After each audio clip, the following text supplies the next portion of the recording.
May 12, 2004, isang maliwanag na umaga sa Malate, Maynila. Sa labas ng Metrobank Leon Ginto Branch, nagsisimula ng maging busy ang araw ng mga empleyado. Ngunit sa loob ng opisina, may isang bakanteng upuan. Si Candice Castro ay isang 23 years old na loans clerk na kilala sa pagiging maaga at disiplinado, ay hindi pumasok sa trabaho. Hindi ito normal para kay Candice. Dahil sa matinding pag-aalala, tinawagan ng bangko ang pamunuan ng Villaggio Tower, ang condominium na matatagpuan mismo sa tapat ng kanilang opisina. Gamit ang isang master key, dahan-dahang binuksan ng security personnel at ng kanyang mga katrabaho ang pinto ng Unit 1103. At doon, tumambad ang isang eksenang habang buhay na magmumulto sa kanilang alaala. Ang condominium na itinayo para maging isang ligtas na kanlungan sa gitna ng syudad ay naging eksena ng isa sa pinakabrutal na high-rise murder cases sa kasaysayan ng Pilipinas. Paano nga ba naging bitag ang isang modernong condominium na may sariling security? At paano nga ba nakatulong ang mga invisible na bakas na dugo upang ituro ang salarin? Hello everyone! Welcome back sa ating channel. Or kung ngayon ka palang napadaan dito, welcome din sa'yo.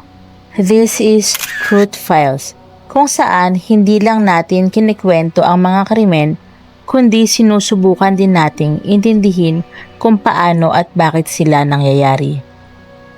Dito sa Truth Files, we don't just tell stories. We try to feel and understand ang mga tao sa likod ng balita. Because behind every headline, there's a family, a life, and truth that deserves to be brought to light. If you are into real stories narrated in Tagalog in a way that feels personal and genuine, you can subscribe and stay with me. Sino nga ba si Candice Castro? Si Candice Castro ay anak ni Rogelio at Grace Castro.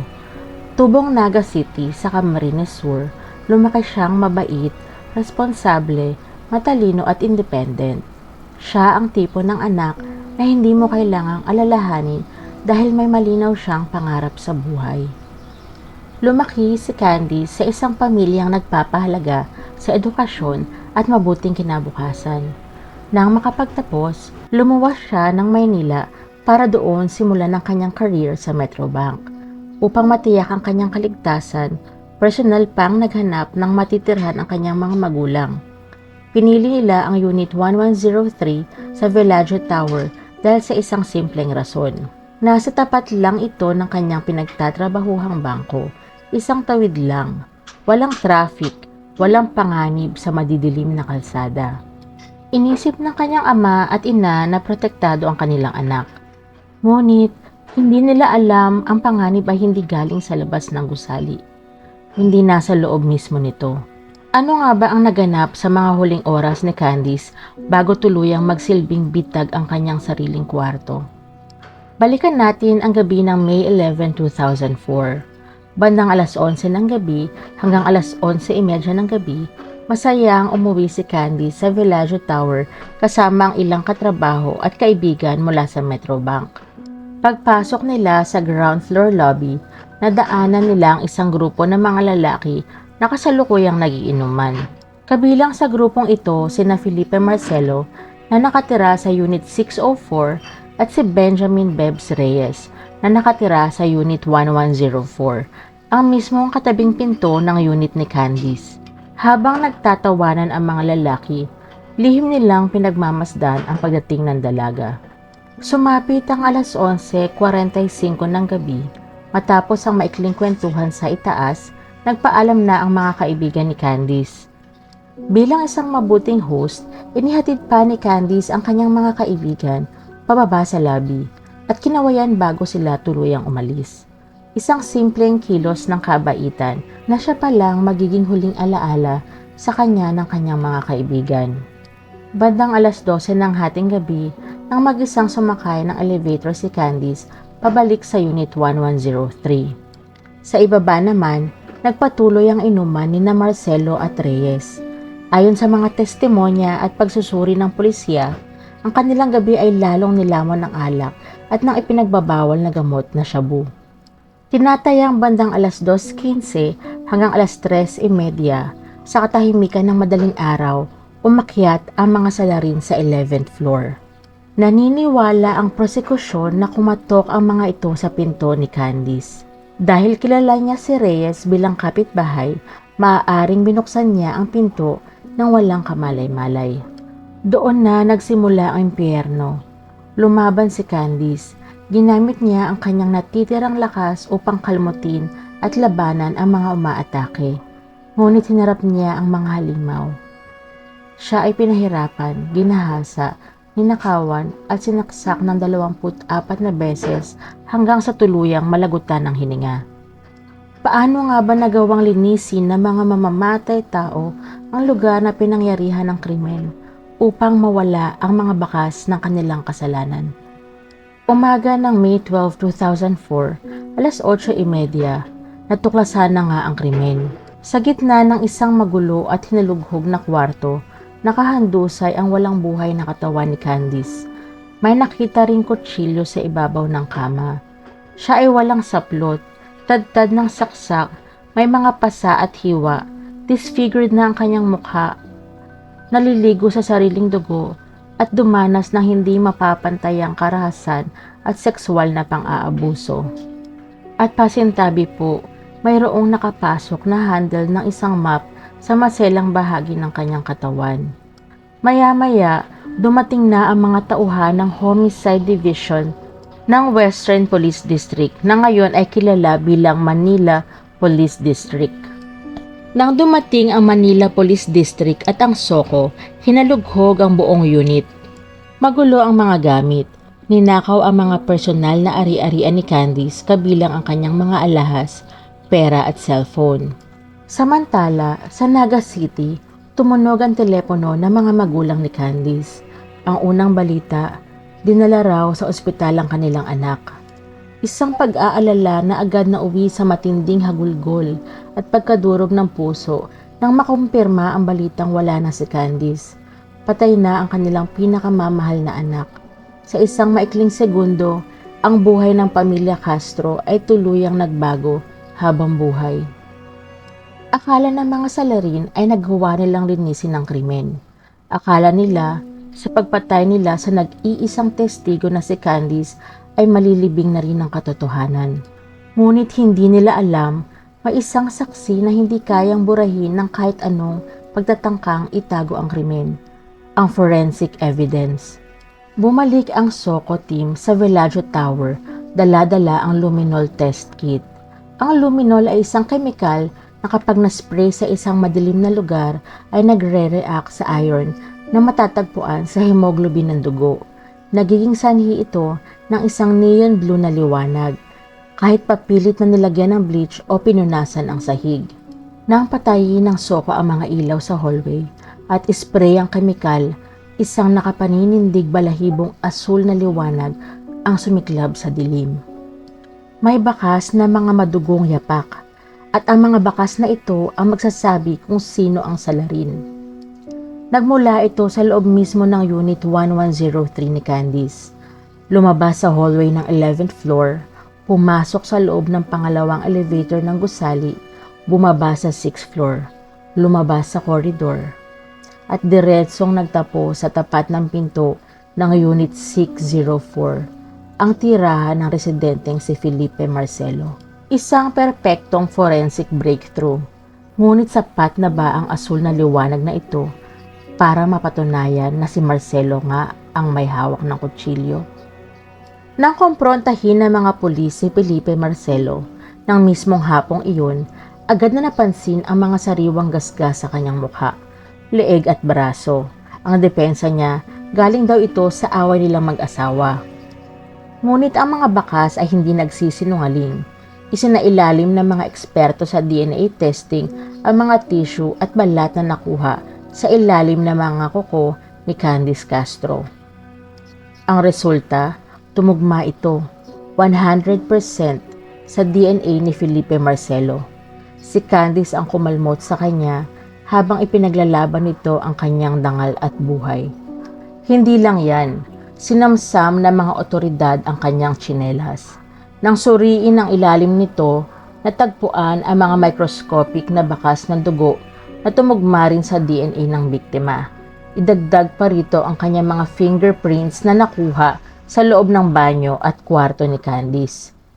Ang mga ebidensyang ito ay hindi magkakahiwalay na kwento. Ito ay iisang kadena ng katotohanan na lahat ay nagtuturo kay Felipe Marcelo. Sa harap ng nagngangalit na mga ebidensya, gumawa ng sariling bersyon ng kwento si Marcelo sa loob ng korte. Ayon sa kanya, hindi raw siya ang pumatay. Dinamay niya ang kanyang kasamang si Benjamin Bebs Reyes. Aniya, si Reyes daw ang talagang pumasok sa unit, nanggahasa at pumatay kay Candice.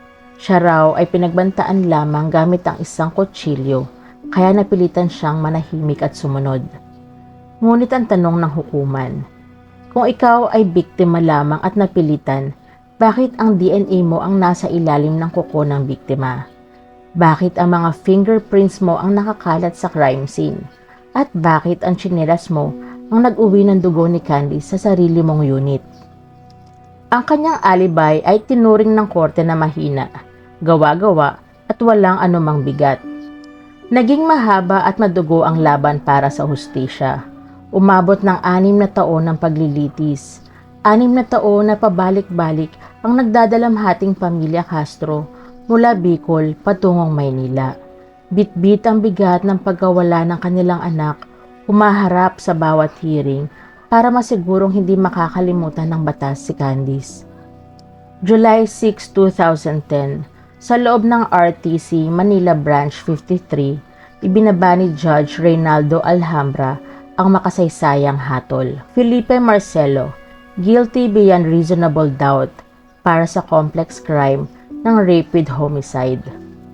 Siya ay hinatulan ng parusang reklusyon perpetua o hanggang 40 taong pagkakabilanggo ng walang parol.